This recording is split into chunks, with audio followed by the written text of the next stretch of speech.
परमेश्वराची स्तुती असो की आज परत एकदा आपल्याला त्याच्या वचनामध्ये आणि त्याच्या सानिध्यामध्ये देवानं आपल्याला ही वेळ दिलेली आहे आणि याकरता आपण प्रभूच्या नावाला खरोखर धन्यवाद देऊया.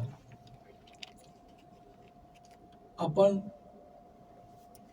विशेष करून 3 देवदूतांचा संदेश याचा अभ्यास करत आहोत. याचं कारण की हा 3 दूतांचा जो संदेश आहे हा या शेवटच्या काळाकरिता संपूर्ण जगाला शेवटला इशारा म्हणून द्यावयाचा आहे आणि म्हणूनच आपण याचा बारकाईने अभ्यास करत आहोत. आतापर्यंत आपण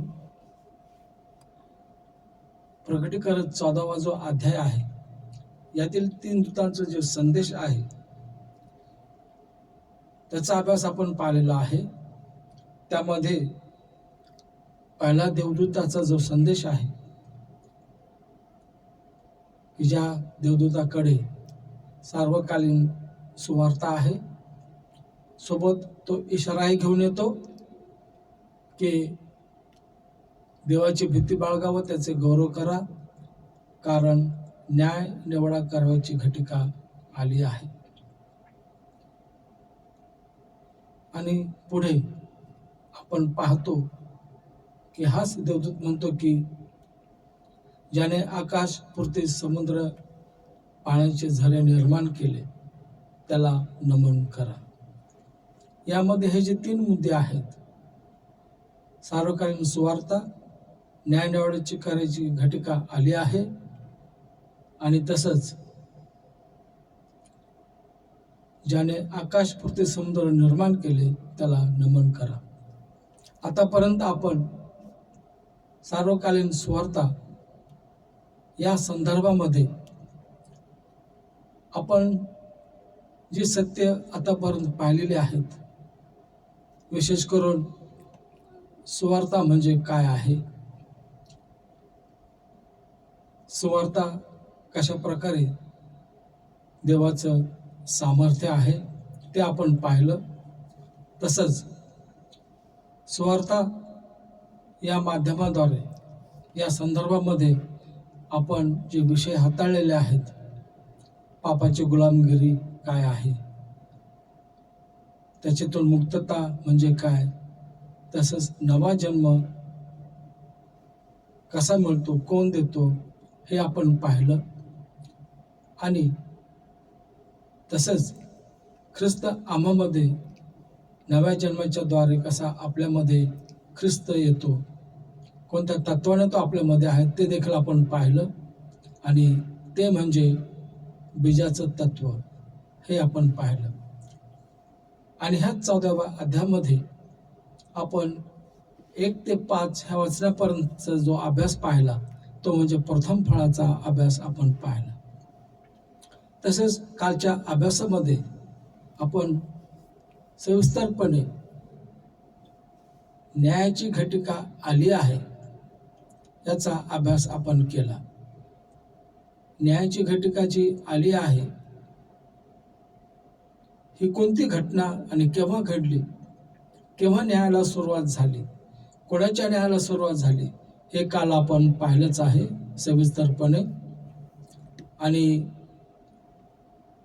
2300 वर्षाचा जो काळ, भविष्यात्मक काळ जो दिला गेला होता दानिएलच्या पुस्तकामध्ये सांगितलेलं की 2300 वर्षानंतर पवित्र स्थानाची शुद्धी होईल. आणि सविस्तरपणे जेव्हा आपण तक्ता पाहिला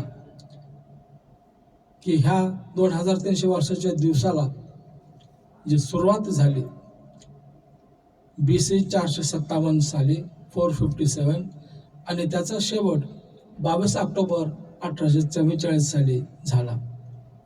आणि मोठी घटना घडली, आपण ते पाहिलं की ख्रिस्त पवित्र स्थानातून परमपवित्र स्थानामध्ये तो गेला आणि तिथं न्यायाला सुरुवात झाली. तर कोणाच्या न्यायाला सुरुवात झाली आपण पाहिलं की मृतांच्या न्यायाला सुरुवात झाली. हे आपण अभ्यासात पाहिलं. आणि ख्रिस्त प्रमुख याजक म्हणून तो परमपवित्र स्थानामध्ये आहे आणि सध्या त्याचं जे कार्य चालू आहे त्या कार्याकडं आपलं लक्ष असणं फार गरजेचं आहे. ते आपण पाहिलेलं आहे. त्याच्यानंतर जो तिसरा मुद्दा जो महत्त्वाचा आपण काल पाहिला की ज्याने आकाश पृथ्वी समुद्र निर्माण केले त्याला नमन करा. म्हणजेच या ठिकाणी प्रश्नाने सुरुवात केली होती आपण की कोणता तो देव की ज्याने आकाश पृथ्वी समुद्र निर्माण केले. आणि त्या संदर्भामध्ये आपण निर्गमनाचा 20वा अध्याय आणि 11वं वचन आपण पाहिलं की जिथं शबाताची आज्ञा दिल्या गेलेली आहे.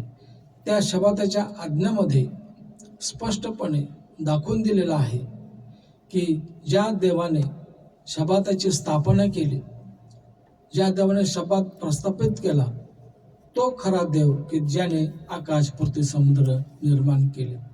हा खुलासा आपण पाहिला. आणि त्यासोबतच शब्बात दिवस 7वा दिवस शब्बात हा कशा प्रकारे देवाच्या सामर्थ्याचं ते प्रतीक आहे ते देखील आपण पाहिलं. तसेच शब्बात दिवस हा जिवंत देवाचा तो शिक्कासुद्धा आहे ते देखील आपण कालच्या अभ्यासात पाहिलं. म्हणजे एकंदरीत आपण पाहतो की पहिल्या दूताचा संदेश आपण आतापर्यंत पाहिलेला आहे, त्याचा अभ्यास आपण केलेला आहे. सार्वकालीन सुवार्ता, न्यायाची घटिका आणि शबाताचं सत्य यामध्ये गुंफलं गेलेलं होतं, ते आपण पाहिलं. आता आज आपण पाहणार आहोत दुसऱ्या दूताचा संदेश आणि तिसऱ्या दूताचा संदेश आपण पाहणार आहोत. तेव्हा आपण सुरुवात करूया ह्या दुसऱ्या दूताच्या संदेशाला. त्याकरिता तुम्हाला मला इतिहासाकडे थोडं न्यायचं आहे. आणि तो इतिहास असा आहे की प्रोटेस्टंट मंडळ्या ज्या आहेत, ह्या प्रोटेस्टंट मंडळाचा उदय जो झाला तो कसा झाला, काय कारण होतं प्रोटेस्टंट मंडळाचा उदय होणं, हे प्रथम आपण पाहूया. तुम्हाला आठवतच असेल की ज्यावेळेस पोप सत्ता उदयास आली 538 AD, ज्यावेळेस पोप सत्ता उदयास आली 538, तेव्हापासून कॅथलिक चर्च किंवा पोप सत्ता यांच्या हातामध्ये सर्व सत्ता आणि सामर्थ्य आलं. याचं कारण स्पष्ट पवित्र शास्त्रात सांगितलं गेलेलं आहे की पोपला किंवा कॅथलिक चर्चला रोम राज्यानं सत्ता दिली, मोठं आसन दिलं आणि अधिकार दिला. त्यावेळेस पोप सत्ता किंवा हे कॅथलिक चर्च हे यांची युती शासनाशी होती. शासनाशी म्हणजे कोणतं शासन होतं त्यावेळेस राज्य रोम राज्य होतं. आणि म्हणूनच म्हटलं गेलं की रोमने त्याला आसन दिलं, अधिकार दिला, सत्ता दिली. आणि त्यामुळं पवित्र शास्त्रामध्ये भविष्य केल्याप्रमाणे जिथं आपण वाचलं होतं की दानिएलचा 7वा अध्याय आणि 25व्या वचनामध्ये आपण ते वचन वाचून पाहूया. आपण दानिएलचा 7वा अध्याय आणि 25व्या वचन, ज्याला सापडलं त्याने कृपया वाचा.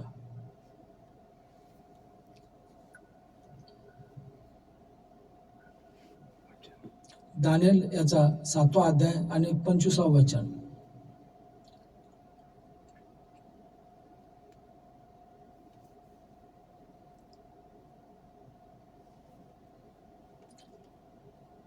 दानिएल 7:25.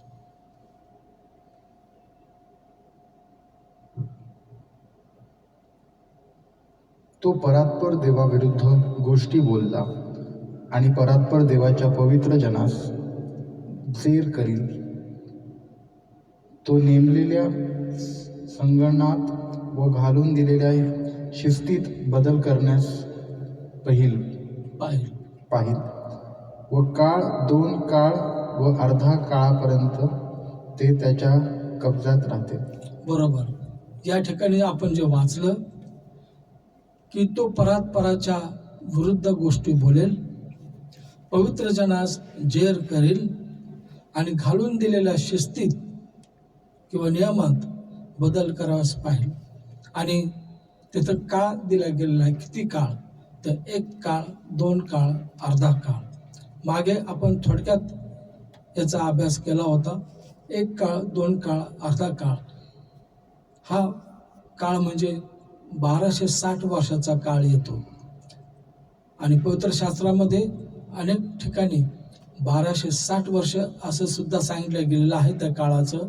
तसेच 42 महिने असं देखील काही ठिकाणी नमूद केलेलं आहे. तो एकच काळ आहे. 1 काळ, 2 काळ, अर्धा काळ किंवा 1260 वर्ष किंवा 42 महिने. अशा प्रकारे पोप सत्ता जेव्हा उदयास आली तर 1260 वर्ष एवढ्या त्या काळामध्ये त्यांनी ह्या भविष्यवाचनामध्ये सांगितलं की परात्पर देवाविरुद्ध तो गोष्टी बोलेल. म्हणजेच परात्पर देवाचे जे नियम आहेत, परात्पर देवाने लावून दिलेले जे मार्ग आहेत त्याच्या विरोधात तो जाईल. आणि एवढंच नाही तर जे कोणी त्यांच्या नियम मानणार नाहीत, जे कोणी त्यांचं पाळणार नाहीत, त्यांना जेर करण्यात येईल असं तिथं म्हटलं गेलं आहे. जेर करण्यात येईल म्हणजेच काय की त्यांचा छळ करण्यात येईल. आणि इतिहासामध्ये हे सर्व घडून गेलेलं आहे. आपल्याला इतिहासामध्ये जर पाहिलं, आपण कोणत्याही लायब्ररीमध्ये जाऊन तुम्ही जर अभ्यास केला तिथे सर्व इतिहास आपल्याला दिसून येईल, आपल्याला पाहता येईल, वाचता येईल. आणि ही खरी गोष्ट पवित्र वचनाप्रमाणे, भविष्यवचनाप्रमाणे घडून आलेली आहे. अशा प्रकारे बरोबर 1260 वर्षापर्यंतचा जो हा काळ होता, ह्या काळाला अक्षरशः अंधकारमय युग असं म्हटलं गेलेलं आहे. कारण अनेक भक्तांचा छळ करण्यात आला, अनेक भक्तांना तुरुंगात टाकण्यात आलं आणि अनेक लोकांना ठार सुद्धा करण्यात आलेलं आहे या 1260 वर्षाच्या काळामध्ये, किंवा 1 काळ, 2 काळ, अर्धा काळ किंवा 42 महिने. अशा प्रकारे ज्या वेळेस सुवार्ता जी होती, खरी सुवार्ता ती लोप पावली आणि त्या ठिकाणी पोप सत्यानं घालून दिलेले नियम, त्यांची शिकवण आणि त्यांची तत्व सर्व काही पसरल्या गेले आणि पिढ्यानपिढ्या हे सतत चालू होतं.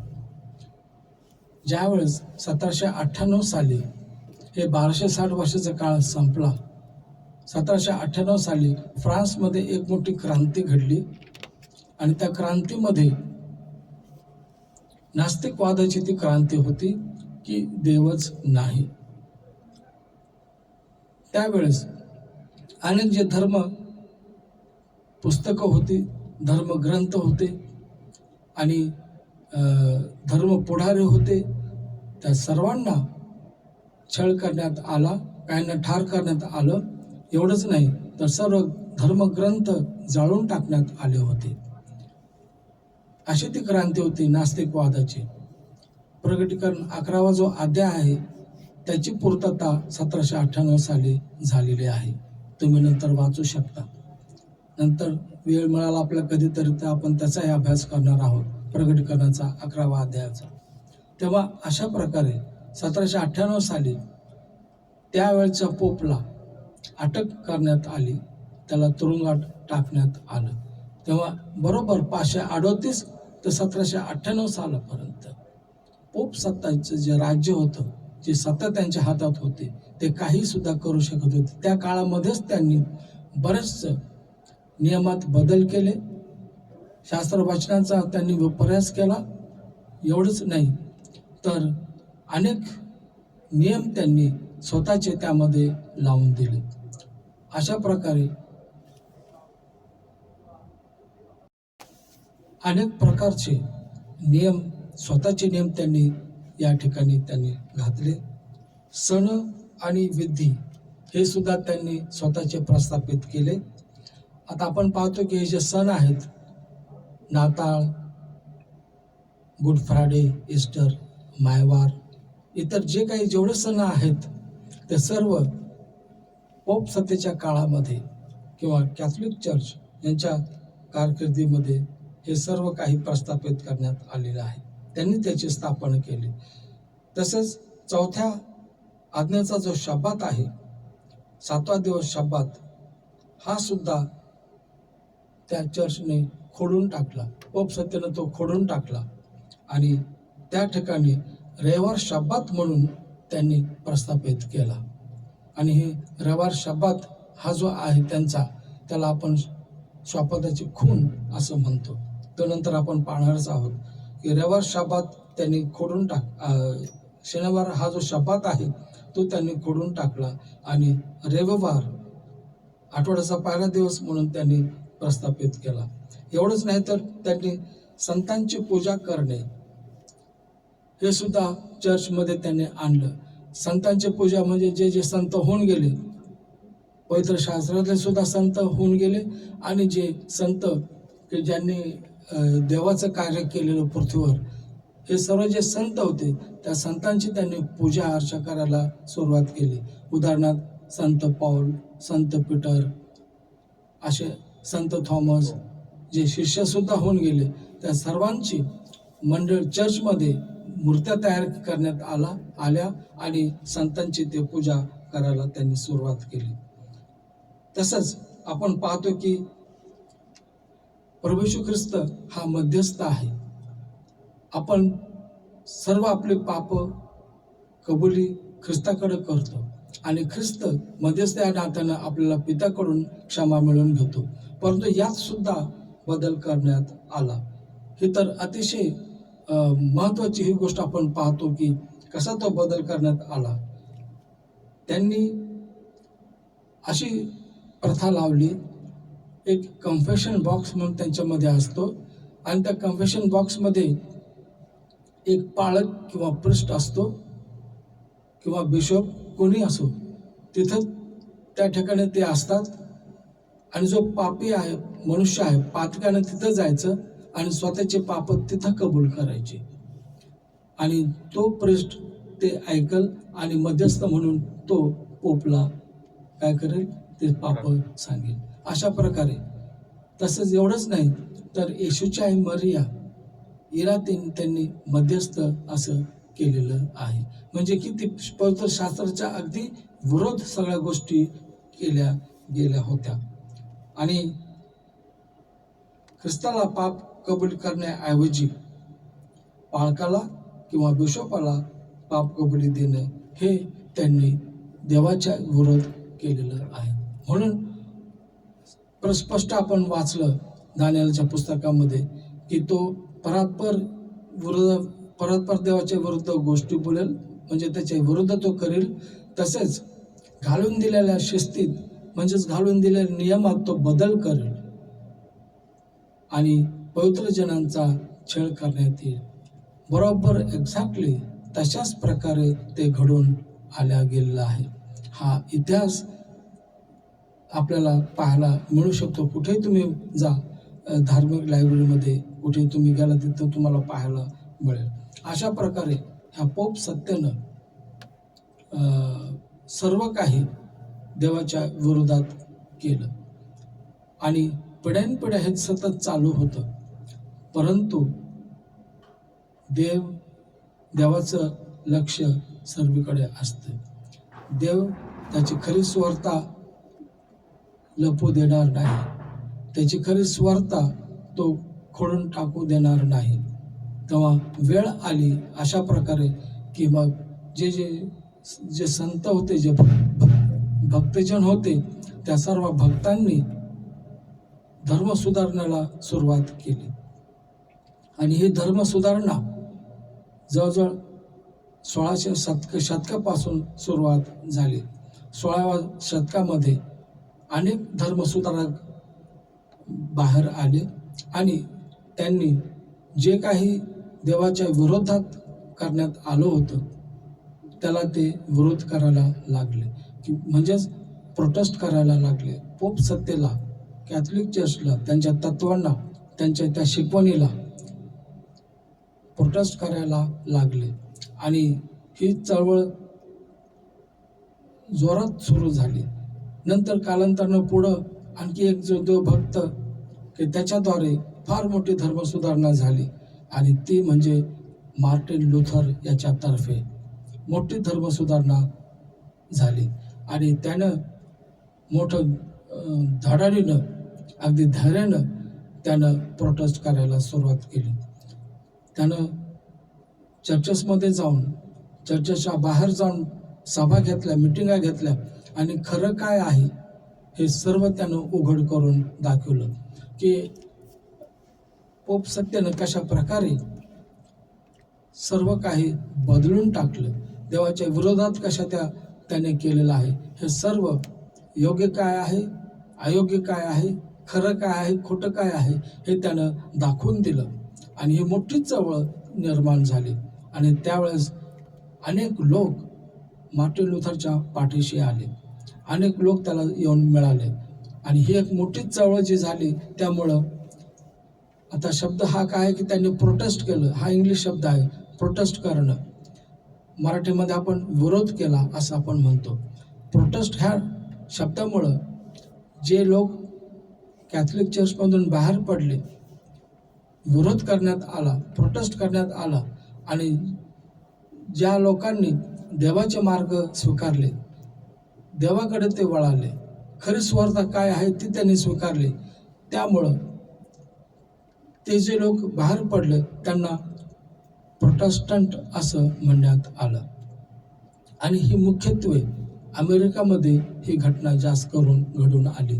म्हणून ज्यावेळेस प्रोटेस्टंट मंडळ्या उदयास आल्या, त्यावेळेस 16व्या शतकाच्या काळामध्ये, त्यावेळेस ह्या प्रोटेस्टंट मंडळ्या जे प्रोटेस्ट करून बाहेर पडले आणि खरी सुवार्ता त्यांच्याकडे जी आली, त्यांनी ते स्वीकारले, तर ह्या प्रोटेस्टंट मंडळ्या ह्या सर्व देवाच्या मंडळ्या होत्या.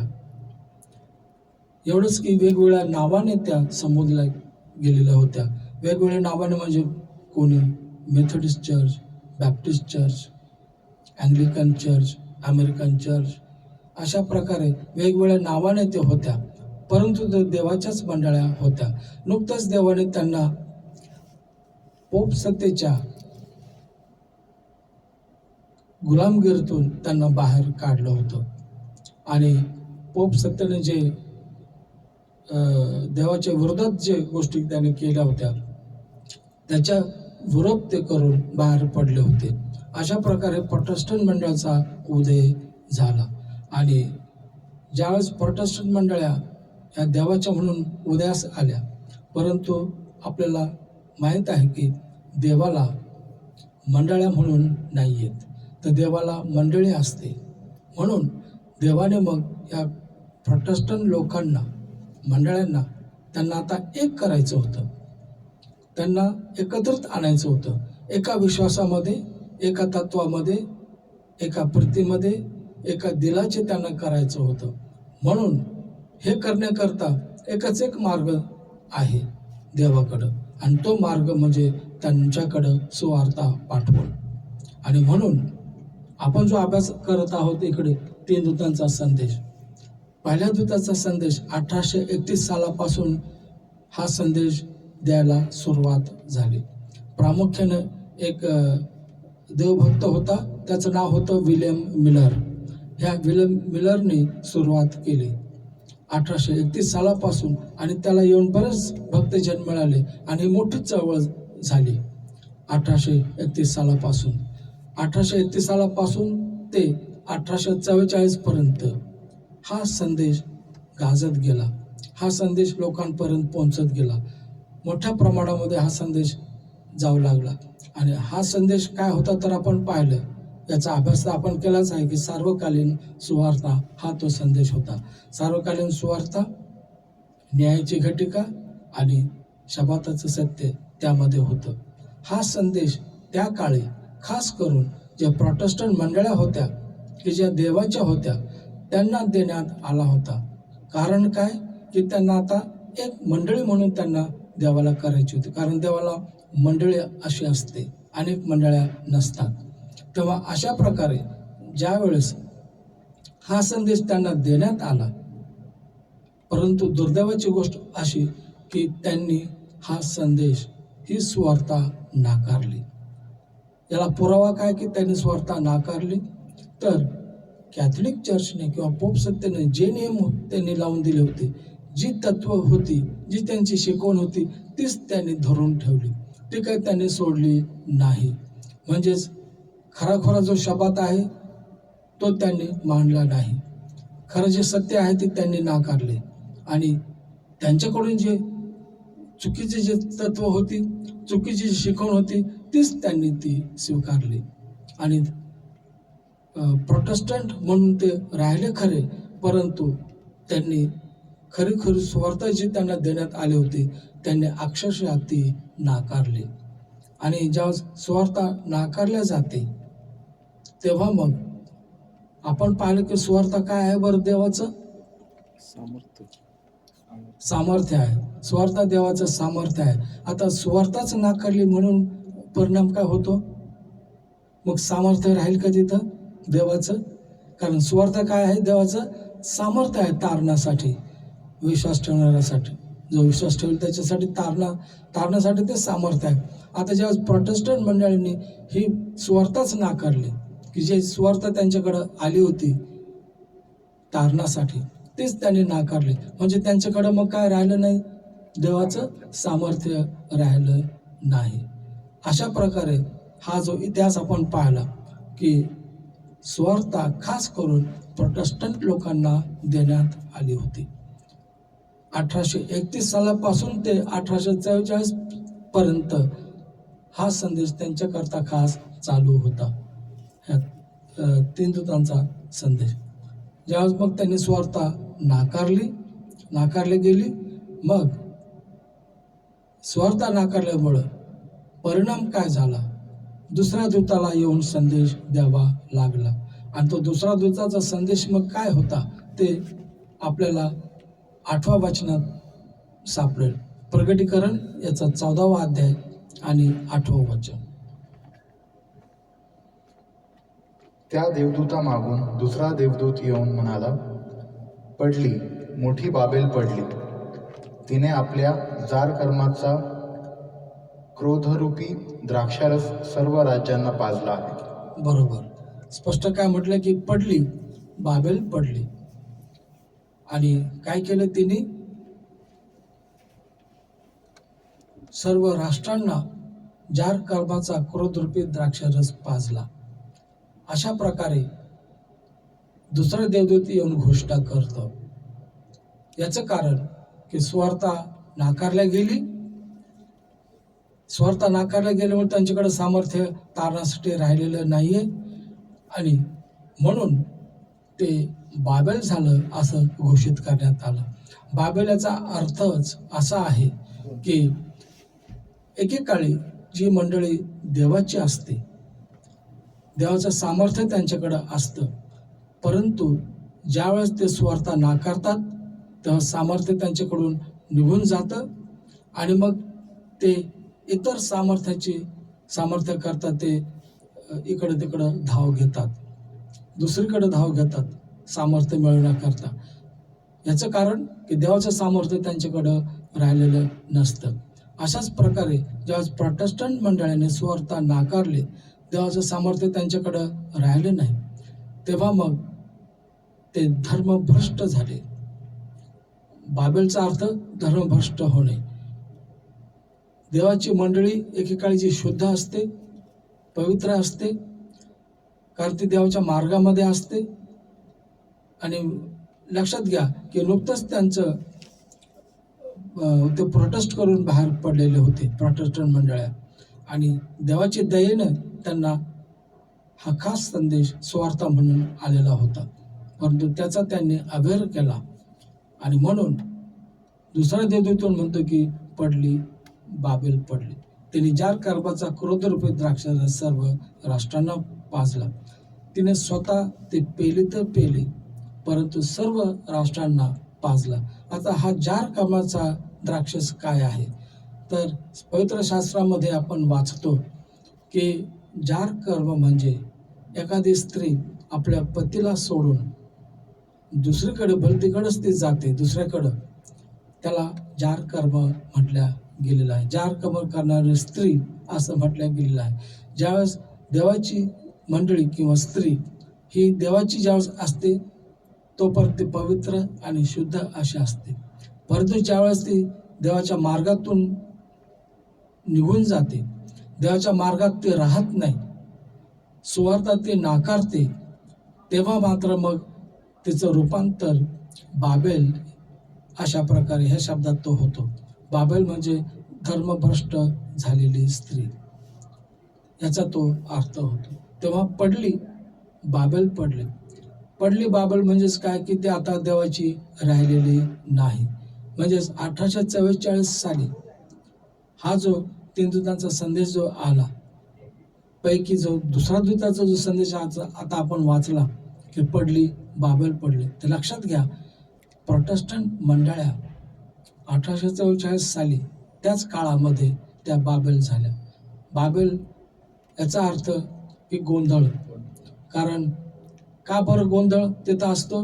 कारण ती देवाच्या मार्गात नसते, देवाच्या वचनात नसते, देवाच्या आज्ञा पाळणाऱ्यामध्ये ते नसते. म्हणून मग गोंधळच तिथं असणार. आणि गोंधळ करणारा कोण आहे? मग त्यांच्यासोबत सैतानच आहे. कारण मग सैतान तिथं देवाची जागा घेतो, सैतान त्यांचा पुढारी बनतो. अशा प्रकारे सगळं गोंधळच निर्माण होतो. म्हणूनच त्यांना सांगण्यात आलं होतं की आता मंडळी बाबेल झालेली आहे. तेव्हा मी तुम्हाला अगोदरच सांगितलं होतं की आपल्याला ज्यावेळेस आपण सत्यांचा अभ्यास करीत राहू त्यावेळेस अनेक ज्या चुकीचे गोष्टी, चुकीचे तत्व, चुकीची शिकवण आपल्या कानावर अगोदर आलेल्या आहेत आणि आपण त्यामध्ये पिढ्यानपिढ्या आहोत. त्यामुळं ज्यावेळेस खरं सत्य आपल्या समोर येईल, आपल्याला ऐकायला येतील, आपण त्याचा अभ्यास करू, त्यावेळेस मात्र आपल्या कल्पनांना आणि विचारांना नक्कीच तडे जात राहतील. परंतु घाबरण्याचं काही कारण नाही. देव आपल्याला याच्यातून स्पष्ट म्हणतो की तुम्ही बाहेर पडा, म्हणजे तिच्या पापाचे वाटेकारे आपण होऊ नये. त्याकरता देव म्हणतो की तिच्यातून तुम्ही बाहेर पडा. कारण आता आपण स्पष्ट म्हणू शकतो की 1844 साली जो संदेश नाकारला गेला त्यामुळं प्रोटेस्टंट मंडळ्या बाबेल झाल्या. म्हणजेच त्यांचा आणि देवाचा संबंध राहिलेला नाही. हे ऐकायला आपल्याला कटू वाटतं, कसं तरी वाटतं, परंतु वस्तुस्थिती तशी आहे, सत्यच तसं आहे. सत्य तर आपल्याला लपवता येत नाही. तेव्हा जरी ते कटू असलं पण आपल्याला ते स्वीकारणं गरजेचं आहे. मग देवाचे लोक, देवाची मंडळी, मग ती कोण असायला पाहिजे? कशी असते ती? तिची व्याख्या काय आहे? कोण देवाचे लोक? आता आपण ते वचन थोडक्यात पाहूया. तोच अध्याय, प्रगटीकरणाचा 14वा अध्याय आणि 12वं वचन.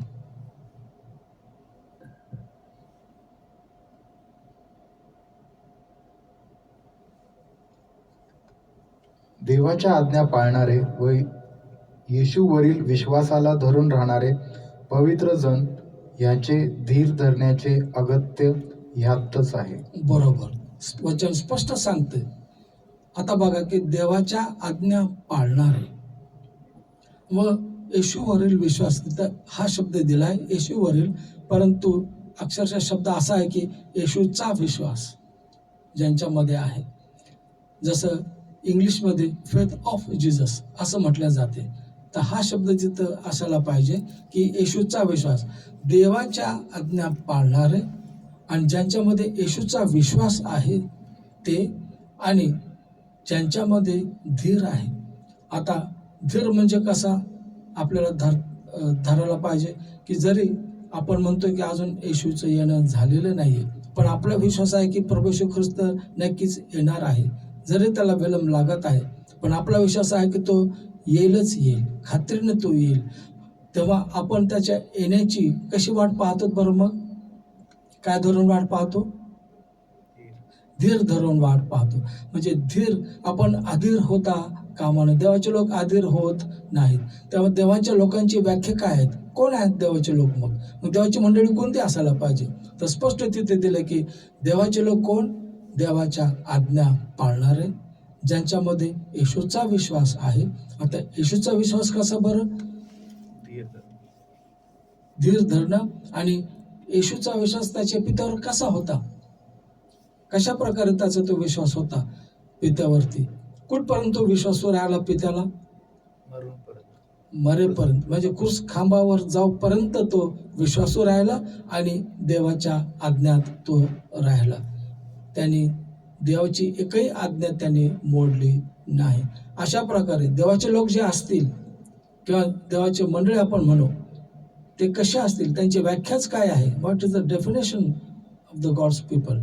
तिथं दिलेलं आहे काय? की देवाच्या आज्ञा पाळणारे, ज्यांच्यामध्ये येशूचा विश्वास आहे आणि जे धीर धरून राहणारे आहेत. अशा प्रकारे देवाचे लोक असतात. तेव्हा 1844 साली दुसऱ्या दूताचा जो संदेश आपण पाहतो की पडली बाबेल पडली आणि जार कर्माचा द्राक्षरस ती प्यायली, सर्व राष्ट्रांना तिने पाजला. जार कर्म म्हणजेच काय? हा द्राक्षरस म्हणजेच खोटी शिकवण, खोटी तत्व आणि सर्व काही पोप सत्याने दिलेले नियम. आणि त्यातल्या त्यात मोठी जी घटना आहे की शबाताची त्यांनी आज्ञा खोडून टाकून तिथं आठवड्याचा पहिला दिवस शबात म्हणून त्यांनी रविवार हा त्यांनी तिथं दिलेला आहे. हा दिवस त्यांचा नियम आहे. तो काय देवाचा शबात नाही आहे. तेव्हा अशा प्रकारे ती बाबेल झाली, मंडळी पडली, म्हणजे ती धर्मभ्रष्ट झाली. यावर आपण विश्वास ठेवणं फार गरजेचं आहे. हा होता दुसऱ्या दूताचा संदेश. आता आपण पुढं थोड्या वेळाने पाहणार आहोत तिसऱ्या दूताचा संदेश. आणि हा तिसऱ्या दूताचा संदेश झाला म्हणजे मग आपलं वर्तुळ पूर्ण होतं. म्हणजे 3 दूतांचा जो संदेश आहे, पहिला दूत, दुसरा दूत आणि तिसरा दूत. आता आपण पहिल्याचा पाहिला, आता दुसराही पाहिला, आता आपण तिसराचा पाहणार आहोत. देव बाप तुम्हाला आशीर्वाद देव.